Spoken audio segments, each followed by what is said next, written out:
I'm Becky, and I'm really excited today to show you one of my, well, not one of my all-time favorite pranayama or breathing practice. And those of you who know me know what it is. It is Bhramari, or bee breath, otherwise called humming bee or buzzing bee breath. So this is a kind of extra fun pranayama practice because not only does it have like the breathing component, but it also has this fuzzy, buzzy, kind of vibratory, auditory and vocal component. So for me, I like vocal stimulation.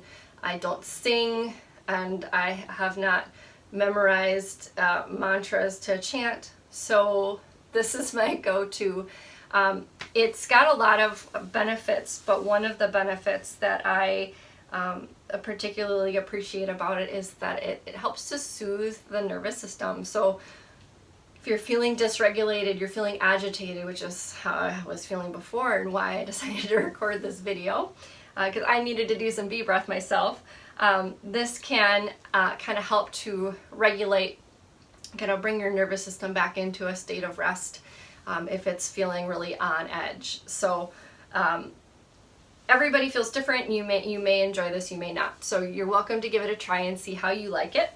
I'm going to demonstrate it real quick, and then I'm going to show you a few different add-ons. So always before we begin, it's important to find a comfortable seat. You do not need to sit on the floor. You can sit in a chair or on your couch. If you're in a chair and you can bring your feet flat on the floor, that will help you feel really connected to the earth. So wherever you're sitting, just try to find a tall spine. So again, I'm going to demonstrate once, and then after that, I'll invite you to join in with me if you want to practice just one breath together so you can see how it feels. So your hands can be placed anywhere that feels comfortable, on your lap or on your thighs. You're welcome to close the eyes if you'd like, or you can just keep them open and take a soft focus. So before I start, I like to kind of let my jaw relax open and bring the tip of my tongue to like the spot like on the roof of my mouth, like right behind my front teeth. It has some benefits in and of itself, but also helps to keep my tongue from like flapping around while I'm making noise. So we're gonna make some sound, so get ready. I'm gonna inhale through the nose and exhale through the nose, but as I exhale through the nose, I'm gonna make a humming sound in my throat like this.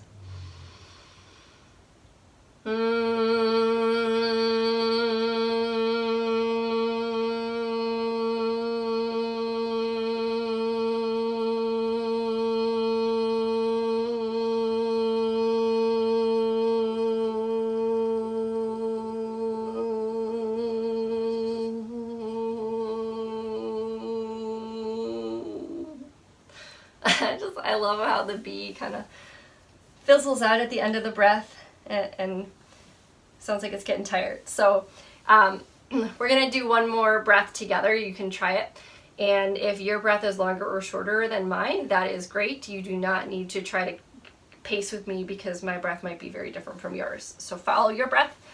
One breath together. We will start with an inhale through the nose, tall spine, relaxed jaw, tip of tongue behind the top teeth, and hum.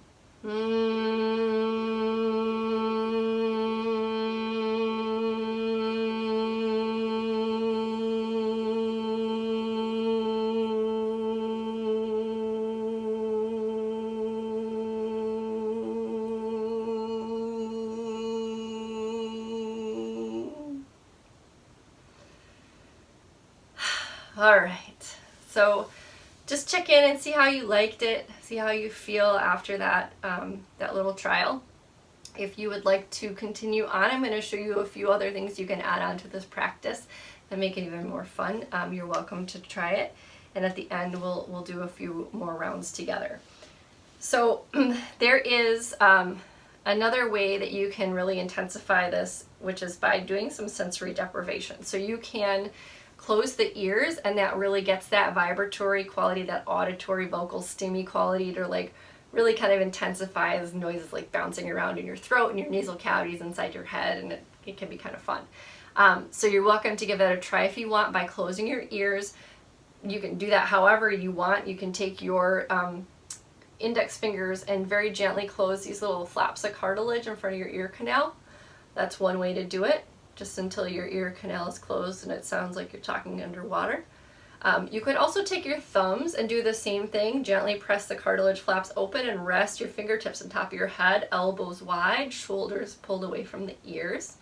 That's another option. You can stay like that for the practice.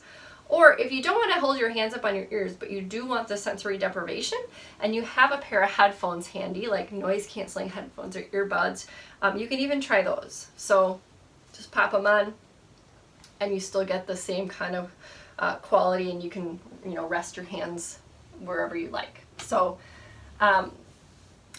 there's also the option to close the eyes, or to otherwise deprive yourself of sight. And I have a personal favorite way to do this, and it's really actually one of my favorite things to do on days where I'm feeling just really introverted, really closed in. I just want to protect my energy. Maybe I'm even feeling a little self-conscious. So what I like to do is grab a blanket and make myself a little cave for a bee to buzz in. So you're welcome to try this if you have a blanket handy. Literally all I do is throw the blanket over my head. So this blocks out the light for the most part, and it even kind of amplifies the sound, and it gives me a little feeling of privacy and safety while I'm doing my practice. I'm going to take the blanket off because otherwise you won't be able to see me or hear me, but if you want to give it a try, awesome, go for it. So we'll do 5 rounds of bee breath together, and remember to follow your own pace. Your breath is going to be longer or shorter than mine, probably.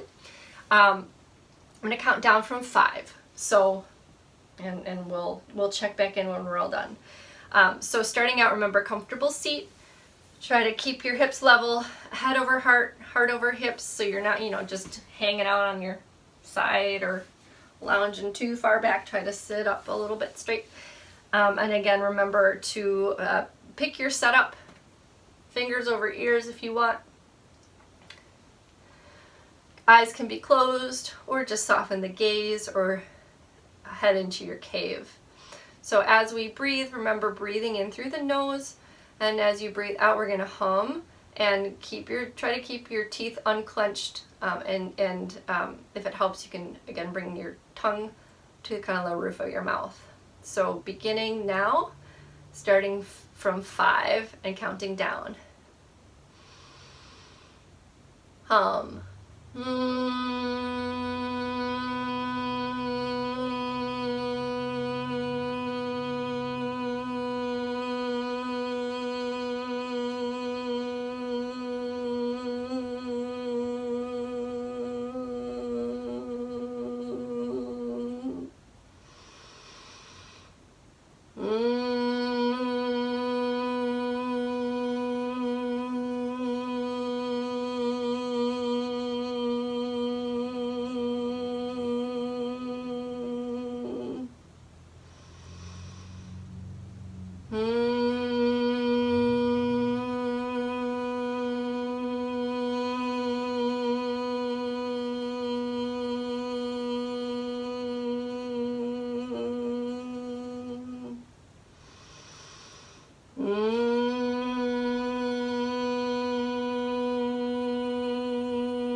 So as you finish your last breath, bring your hands back to your lap if they were over your ears.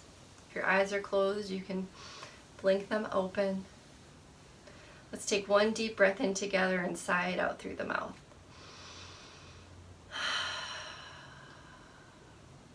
All right. So just notice how you feel after that practice. If you liked it, if you were into it, this is something that you can take with you and do at home. If There's no rules about how many breaths to do. You can choose a number that feels right for you. Maybe start with 5 and just see how you feel from there. If you're noticing that you're starting to run out of breath faster, just start small, maybe 1 or 2 breaths, and add on as you practice in the future. So again, I hope you enjoyed learning about buzzing bee or humming bee breath, called Bhramari in Sanskrit. And if you have any comments or questions, you can check me out on my website and send me a message via my contact form at yogaforneurodiversity.com. Otherwise, I hope you enjoyed it and have a great day. Take care.